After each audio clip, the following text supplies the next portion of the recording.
আসসালামু আলাইকুম, ওয়েলকাম করছি মাই অ্যানাদার ব্লগ ভিডিও। যারা দেশ এবং দেশের বাইরে থেকে শুনতে পাচ্ছেন সবাইকে জানাচ্ছি আন্তরিক শুভেচ্ছা অভিনন্দন। আসসালামু আলাইকুম। আসলে আজকে আমি ক্রিকেট নিয়ে আলোচনা করব। বাংলাদেশ বনাম ইন্ডিয়ার প্রথম টি-20 ম্যাচ নিয়ে আলোচনা করব, প্লাস তাদের স্কাউট নিয়ে আলোচনা করব। শুরুতে আমি আপনাদের সাথে শেয়ার করতে যাচ্ছি যে বাংলাদেশ বনাম ইন্ডিয়ার স্কোয়াডটা যদি আমরা স্কোয়াডে যদি তাকাই, নাজমুল হোসেন শান্ত ক্যাপ্টেন, পারভেজ হোসেন ইমন, তানজিদ হাসান তামিম, তৌহিদ হৃদয়, মাহমুদুল্লাহ রিয়াদ, মেহেদি হাসান মিরাজ, রিশাদ হোসেন লেগ স্পিনার, জাকির আলী অনিক, লিটন কুমার দাস, শেখ মেহেদি হাসান, তারপরে মোস্তাফিজুর রহমান, রকিবুল হাসান, শরীফুল ইসলাম, তানজিন হাসান সাকিব এবং তাসকিন আহমেদ। আপনারা যদি খেয়াল করেন ইন্ডিয়ার স্কোয়াডটা, নীতিশ কুমার রেড্ডি, রিঙ্কু সিং, সূর্যকুমার যাদব ক্যাপ্টেন, নতুন কিন্তু ক্যাপ্টেন, এর আগে মনে একটা সিরিজ সম্ভবত ক্যাপ্টেন্সি করেছেন। তারপরে রয়েছে Hardik Pandya, Abhishek Sharma exclusive batsman, Riyan Parag water player, Shivam Dube, Washington সুন্দর, জ্যোতিষ শর্মা, সঞ্জু স্যামসন, তারপরে অর্শদীপ সিং, হর্ষিত রানা, মায়াঙ্ক ইয়াদাব, যার কথাটা না বললেই নয়, মায়াঙ্ক ইয়াদাব।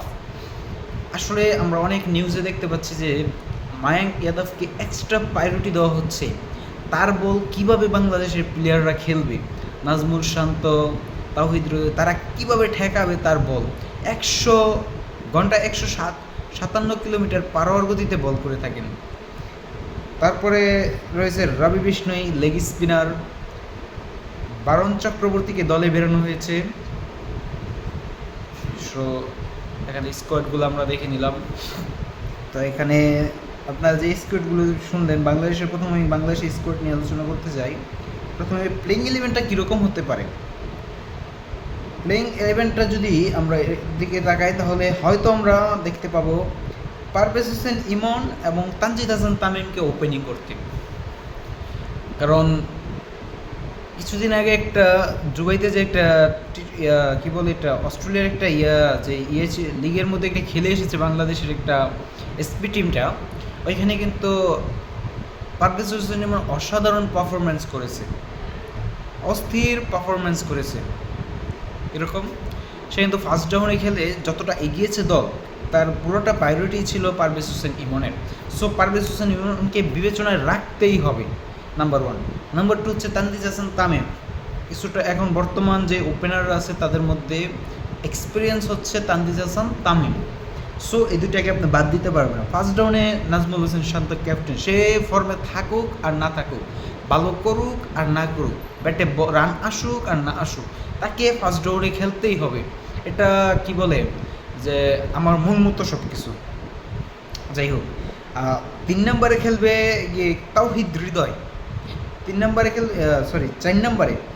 নম্বরে আমরা দেখতে পাবো তাওহিদ হৃদয়কে, খুবই ইমপ্রেশন একজন ব্যাটসম্যান।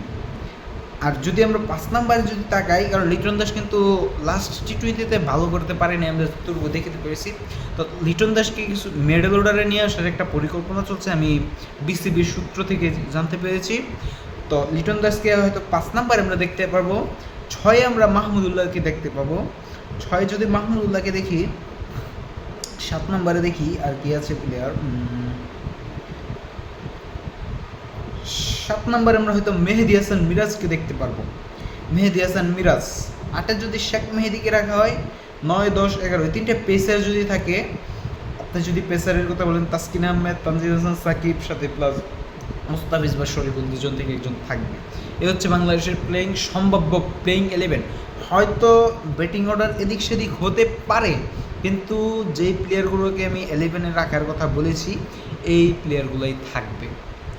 আমি এটা বিসিবির সূত্র থেকে বলছি।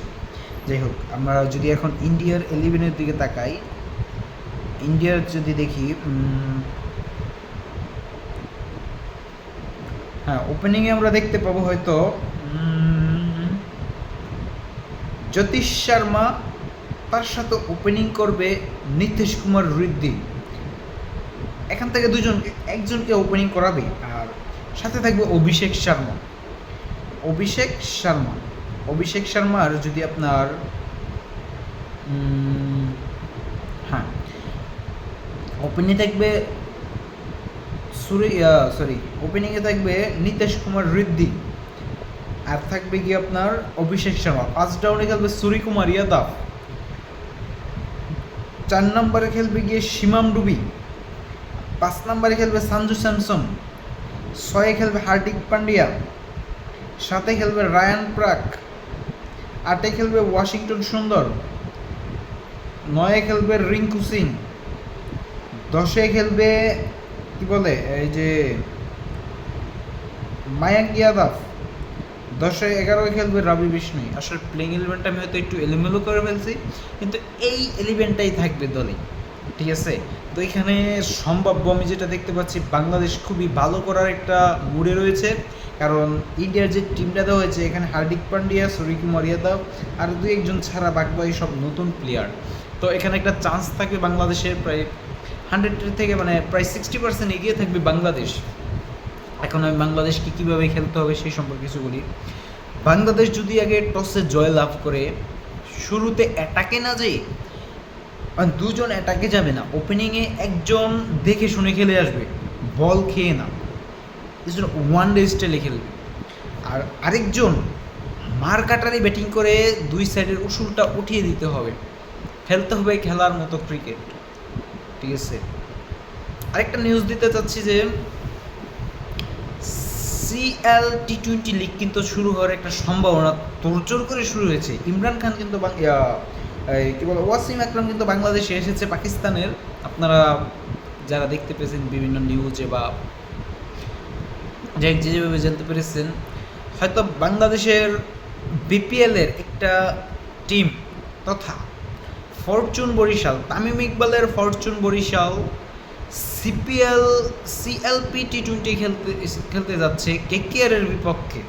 এটা একটা BCB সূত্র থেকে আমি জানতে পেরেছি। সো আজকে এ পর্যন্তই, সামনে আরও নতুন নিউজ আশা করি আপনাদের দিতে পারবো। হয়তো কালকে আবার বাংলাদেশের ম্যাচ নিয়ে, পিচ নিয়ে, 11 নিয়ে আরও নতুন কিছু আপডেট আপনাদের সামনে তুলে ধরবো। ততক্ষণ পর্যন্ত সবাই ভালো থাকুন, সুস্থ থাকুন। আর যারা আমার ভিডিওটি দেখেছেন অবশ্যই চ্যানেলটি সাবস্ক্রাইব করে দিবেন, ভিডিওটি বেল আইকনটি চাপ দিয়ে ফুল অল দিয়ে রাখবেন, যাতে আমার নেক্সট ভিডিওগুলো আপনারা দেখতে পারেন, ঠিক আছে। আপনাদের জন্য এই ভিডিও করা। সকলেই ভালো থাকবেন, সুস্থ থাকবেন। ধন্যবাদ। আসসালামু আলাইকুম।